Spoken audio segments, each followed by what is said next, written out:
welcome to lesson number 2 of Learn Free Music Theory. Woohoo! So, how did your assignment from last week go? I hope very well, or yesterday, or whenever you did it. Alright, now, so today we are going to learn the staff, but not the basic parts of it. We're actually going to learn part of the functions. We're going to learn the letter names for the notes or the keys, okay? So, first I'm going to teach you the treble clef, then we're going to go to the bass clef, and then we're going to do the ledger lines. And it looks really complicated and scary, but it's really not. Don't worry, like 7-year-olds can learn this, so you can do it too. Okay? So, let us jump right into it. Alright, okay, so the first thing we're going to do is treble clef. So, now there's easy ways to remember what all the letter names are. Okay? Now, how this works is different letter names will actually correspond to different keys on different instruments. Where we get these letter names from is actually frequencies. Like this A right here is actually a frequency of 440 Hertz. Okay, it's known as concert pitch. If you went an octave lower, or 8 notes lower, it's going to be half that, so 220. And if you go an octave higher to this A, it's going to be, guess what? 880. There's a pattern. So instead of having all these random numbers all over the place, we developed this system of using letter names, and that's how we determine how high or low we play and what note we play. Now you probably already know this, and if you don't, cool, and if you do, that's fine, whatever. We're not going to dive into that, and I'm just kind of on a side note. But there is a whole system, and let's just continue on. And so I want you to memorize these sayings so that you can identify which letter name goes where. And then from there, then you'll be able to transport it onto other things. Okay, so first thing we need to do, we have 4 spaces and we have 5 lines. So here's the treble clef, right? Okay, our old friend Mr. Treble Clef. He's just chilling, and he's got 4 spaces. Actually, I always think of the treble clef as a girl and bass clef as a guy, but that's beside the point. Anyway, so the spaces in the treble clef are your face. So F-A-C-E. F-A-C-E. Okay, so write that down. Up here, I've got sort of what you want to write down. If you need to, pause and take notes at any time. Okay, next up, we've got lines. So we've got every good boy deserves fudge. Now, we couldn't just use the letter names because it would go a gabidif or a gabidif, and that doesn't really make a word, unfortunately. So we're going to use every good boy deserves fudge. Okay? So test yourself and get other people to test you. Get people to call out, okay, treble clef lines, and then you'll say every good boy deserves fudge. And remember, it always goes from bottom to top, okay? And then be like, okay, what's treble clef spaces? And then you'll be like, F-A-C-E! And see how fast you can do it, okay? And just get someone to just annoy the heck out of you and test you constantly. So that's treble clef. Now we're going to go down to the bass clef. So, the spaces for the bass clef are all cows eat grass. So, all cows eat grass. That's pretty true, right? It's not, technically, you could probably have all cows eat gravel, but they probably wouldn't have teeth for very long if they did that. Anyway, so all cows eat grass. Okay, that's easy enough. So that's bass clef spaces. Okay, all cows eat grass is bass clef spaces. Now, the bass clef lines are green birds don't fly away. Now, why did I say green? Because it paints kind of a, I actually made that one up. All the other ones I didn't make up, but I made that one up. Because it's like green, you think of this weird kind of like pecan bird, and it's like, or whatever, and you're just like, oh, it paints a very unforgettable picture. They used to have good boys deserve fudge always, and it's like, that's so confusing between the two, so I changed it so that you wouldn't get confused. Anyway, so green birds don't fly away. So think like the green bird sitting here, and he's like, I'm a good bird because I'm green. And he's like, woo! And he just chills out there.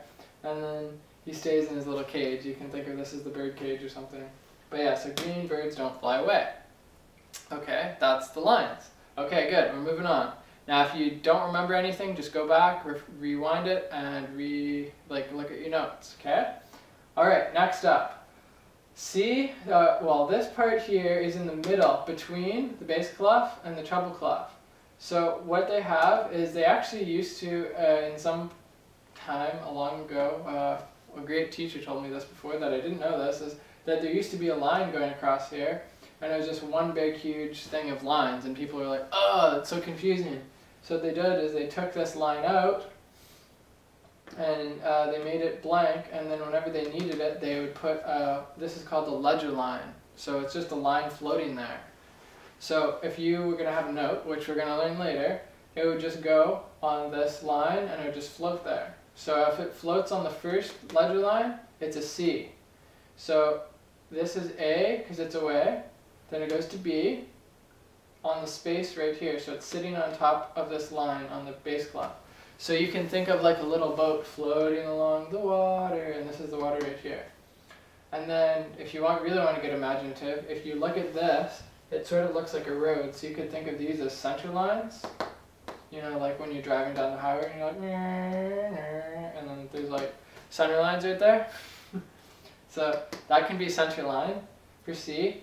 And then D could be, I got this, you can think of this as a fence. And then there's a dog and it's like, woof, woof, woof, woof, woof, woof, I want to get out of this cage. So it digs a hole underneath this fence here. So it's like, whoa, underneath here. And so that's a D. So D, so dog, boat, and center line. Okay? So if you're going up, it's like, it's always A, B, C, D, E, F, G, A, B, C, D, E, F, G. It just keeps going up in that pattern over and over again. So it's A, B, C, D, E, F, G, over and over. That simple. Okay, so that's that. So that's the center. Now what you can get later is you could get another line. And if there was another line like this, technically this would be C, and then the space in between would be D, and then another line would be E. And then you can keep adding them so that you can still play something in the left hand and play something else in the right hand. But that's getting a bit out there, and this is still basic stuff, so don't worry about it, you'll catch on over time. Okay? Alright. Now, bottom, we have we have other ledger lines, so it's the way that it can expand out, because there's more notes than just here, but this is where most of the notes fall in between here and here. So we don't need to write them in permanently. So what we have is we have a ledger line here, so we have A, C, E. So A, C, E. What does that spell? Ace. Do you know what I like to think of? I like to think of like this as like space or like air, and then you've got some like fighter pilots and they're like, Roger, Alpha, we're commencing bombing run.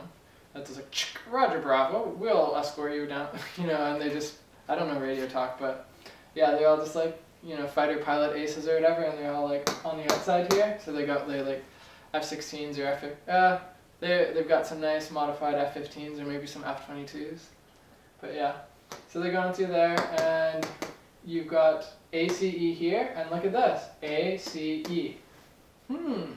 So the first three ledger lines have the exact same thing in common. Where do they differ though? Well, if you're going up, you're going to get A first, so it's A, C, E. But if you're coming down like this, you're going to get E, C, A. So just remember that it's always A, C, E in that order. It's always going up. So the first three. So this is an E, this is an A. The second one is a C, and the second one is a C. Then A, and then E. There you go. Okay.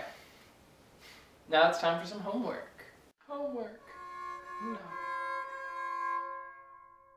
Alright, so for your homework, what I want you to do is spaces for your treble clef and your bass clef. I want you to remember F-A-C-E and all cows eat grass. Then I want you to remember your lines, so every good boy deserves fudge, and green birds don't fly away. Whoops, that pen flew away. Then the center thing, so center line, dog, and boat. And then also ACE and ACE for your ledger lines, okay?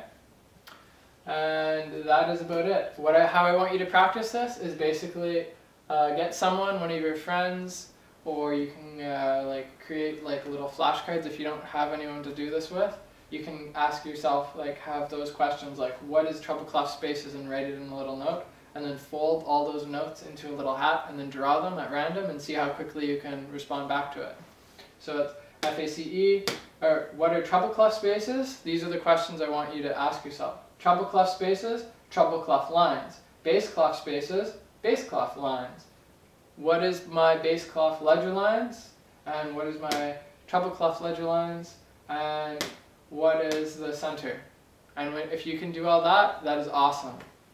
Then what I want you to do, keep doing that for about a week. You can watch other lessons if you want to, but keep doing this until you know it really, really, really, really fast. And then every single day I want you to add one note that you will memorize so that as soon as you look at it, you know what the name of it is instantly. So just write out this, copy this out, draw a nice grand staff. And I want you to start in the center, so draw a center line here, and remember that this is C.